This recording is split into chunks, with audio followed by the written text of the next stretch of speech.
So if you're also using CapCut in PC, here's how you can easily duplicate your clips on your CapCut. So here I'll be opening a random template or previous videos for my project over here.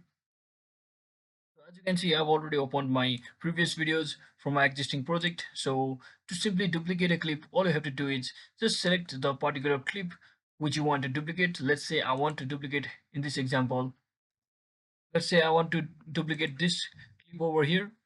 So what I'll be doing is just right click on that and just copy the clip just like this and simply come over to wherever you want to paste it and simply right click on it and paste it. Or you can also use Ctrl V on your keyboard and simply adjust it accordingly. And once you're satisfied, you can also even cut out the previous remaining part and simply drag and drop the new pasted part over here to continue with that clip.